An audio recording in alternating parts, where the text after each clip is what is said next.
about to react is Dallas Mavericks owner and member of President Trump's economic revival team, Mark Cuban. And Mark, it is great to see you. I know you have a lot of ideas in terms of getting us reopened. I'm going to get to those in a moment. But give me your reaction there to what you just heard from Larry. I mean, you are an investor through and through.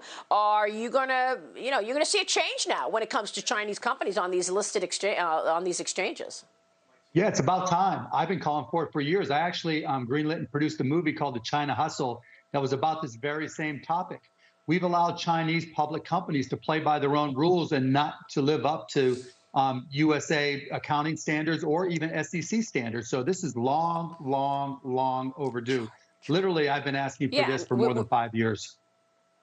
We're just hearing now, Mark, that Reuters is reporting that the NASDAQ has asked Luckin Coffee to delist. Look, you saw what happened with Luckin Coffee, right? I mean, this was the coffee company of China that wanted to be the new Starbucks. And basically, they were trying to steal the Starbucks recipe for coffee. Anyway, it's had a massive accounting issues because, again, same issue, transparency. And look what's happened to the stock. It's at $4 now. And NASDAQ wanted to delist. Look, I want to get to some of the reopening with you, Mark, because you've got great ideas here, but not everybody is satisfied with the government's attempt at saving small businesses. You're saying it's time to face that fact. The Paycheck Protection Program, quote, did not work, in your view. Was it some of the issues I just discussed with Larry, the 75-25 rule, the 8-week period? What specifically, in your view, did not work? That was part of it.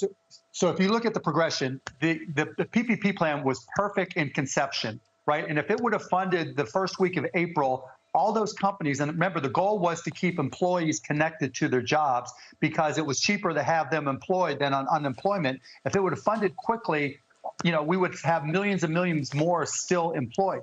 Instead, they went on unemployment. And now because unemployment stimulus is so high, it's hard to get them back.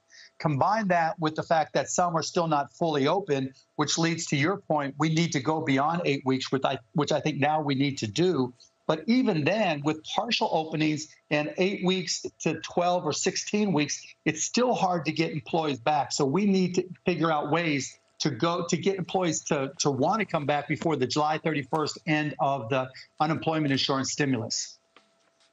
Yeah, but Mark, why would they want to come back? Give me a break. They're making this $600 a week on top of the other money that they have. You look in some of these states, they're making more money for staying home than they are to come back. So the president wants to reopen the economy, but in the next couple of weeks. But guess what? They're getting paid till the end of July. What are they going to? They're not going to. I mean, you think we'll see a change? Well, you know what I proposed, and I give the president credit. He's established a liaison for me personally to work with the White House, and I've been talking to this person every single day. And one of the things I proposed, and we'll see what they come back with, is that it's cheaper to allow companies and for the government to pay a $5,000 bonus to get those who are on unemployment insurance to come back, because it'll cost less money and get them back to employers, take them off the unemployment rolls, and allow the companies to open up and hopefully do a lot of business. But we're still, with all that said, we're still facing a significant decline in consumer demand. And that's really the base of all problems. And that's really where we need to focus our stimulus going forward. So you're calling for the government to directly hire and train Americans to cap the skyrocketing unemployment numbers. Mark, do you agree with what the administration is saying, that we're going to have growth in the second half of the year? Do you agree that third quarter's transition, the president called it transition to greatness, fourth quarter growth, and 2021 is a good year?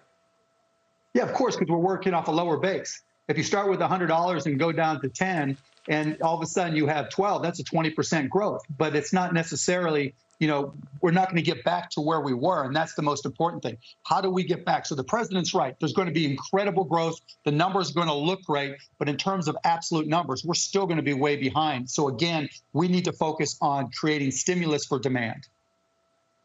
And that stimulus plan, you're suggesting that American households receive $1,000 every 2 weeks for the next 2 months. But the money must be spent within 10 days of receipt or it will expire.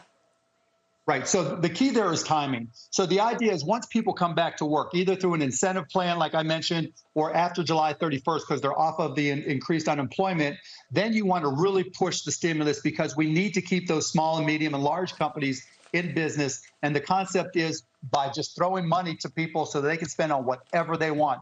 If it's essentials like utilities and rent and broadband, great. If it's unessentials. It could be anything. Those are the things that we need to stimulate the economy, because part two to the challenge for PPP is not only are we not getting them open, but there's not demand there to keep them open. We need to find ways to keep businesses open.